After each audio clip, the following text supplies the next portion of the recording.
Hello বন্ধুরা, আপনাদের সকলকে স্বাগত জানাই টু ব্রাদার ইউটিউব চ্যানেলে। আজকের ভিডিও খুবই ইনফরমেটিভ হতে চলেছে, কারণ আজকে আমরা আপনাদেরকে দেখাবো যে কিভাবে গিয়ার সাইকেলে গিয়ার ইউজ করতে হয়।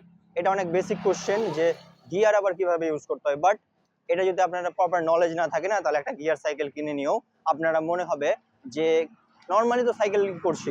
সো গিয়ারের সম্পূর্ণ ব্যবহারটা খুবই সহজ ভাষাতে এবং অল্প সময়ে বুঝে নিতে ভিডিওটি পুরো দেখুন। তো বন্ধুরা, আপনারা এখন দেখতে পাচ্ছেন আমি সম্পূর্ণটাই এক গিয়ার কম্বিনেশনে রেখে দিয়েছি। তার জন্য আমাকে কত জোরে প্যাডেল করতে হচ্ছে। তো এই প্যাডেলিংটা কখনোই NH এর জন্য নয়। এবার আমি আমার ডান হাতে যে গিয়ার শিফটিংটা রয়েছে সেটা চেঞ্জ করছি। আমি ব্যাক সাইড থেকে দেখাচ্ছি, কারণ আমাদের কাছে একটাই ডিভাইস রয়েছে। আমি একটা চেঞ্জ করছি, যাতে কি হবে আমার যে প্যাডেলিংয়ের রয়েছে, রেশিওটা রয়েছে, স্পিডটা রয়েছে, সেটা আস্তে আস্তে বেড়ে গেল। এবার দেখতে পাচ্ছেন আমার সাইকেলটা কত স্মুথলি চলছে। এবার আমি যদি ডান দিকের গিয়ারটা আরেকটা ফেলি, তাহলে দেখেন আমার সাইকেলটা কত সুন্দর জোরে চলছে। তো বন্ধুরা, আপনাদেরকে টেস্ট করার জন্য এখানে দেখতে পাচ্ছেন একটা 40 ডিগ্রি অ্যাঙ্গেলে খাড়া জায়গা রয়েছে। তো সেইখানে ওঠার জন্য আমরা ডান হাতে রয়েছি 1 নাম্বার গিয়ার কম্বিনেশনে এবং বাঁ হাতে রেখেছি 2 নাম্বার গিয়ার কম্বিনেশনে। তাহলে এটা হচ্ছে ওয়ান অফ দ্য পারফেক্ট আমার মনে হয় গিয়ার কম্বিনেশন আপ হিল জায়গায় উঠানোর জন্য। তো আপনাদেরকে দেখাবো এখন কত এফর্টলেসলি ভাবে আমরা উপরটায় উঠছি। তো গাইজ, আপনারা দেখতে পাচ্ছেন আমি এখন আপ হিলে উঠছি, আর আমাকে কোনো এফর্টই লাগছে না।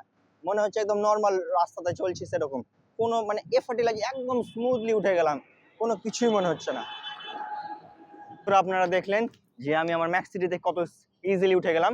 এবার মোজাহিদুলকে আমি আমার বাইকটা দিলাম, ম্যাক্স সিটি বাইক, যেটা সিঙ্গেল স্পিড রয়েছে, সেখানে আপ হিলে উঠতে কতটা প্রবলেম হয় আপনারা দেখেন। Ready bro? দেখেন কত আমাকে কষ্ট করতে হচ্ছে, তারপরে আমি উঠতে পারছি। দেখেন প্রচুর এফর্ট লাগছে। So that is the difference between single speed cycle and gear cycle. So gear cycle নিলে আপনাদের এটা একটা বেনিফিট হবে যে আপনারা আপ হিল এবং ডাউন হিল খুব ইজিলি ওঠানামা করতে পারবেন।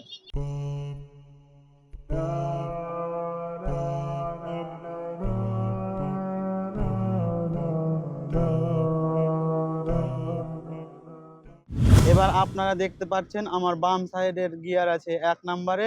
এবার এই নাম্বারটাকে আমরা 3-এ কনভার্ট করব। এই নিচে দেখতে পাচ্ছেন 1-এ আছে, একবারে নিচের চেনে আছে। এবার আমরা 3-এ করব, মানে ওপরের চেনে উঠবে। এবার গিয়ার শিফটিং হচ্ছে বন্ধুরা। এই দেখেন 2-এ চলে এলো, 2 থেকে আসবে 3-এ।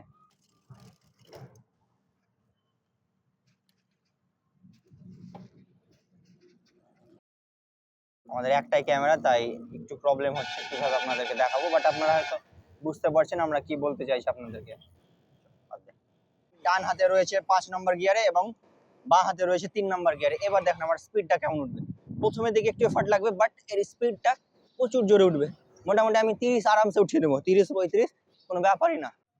বন্ধুরা, এখন আমার পিছনের চাকার গিয়ার আছে 1-এ। এবার আমরা 7 নাম্বারে করব।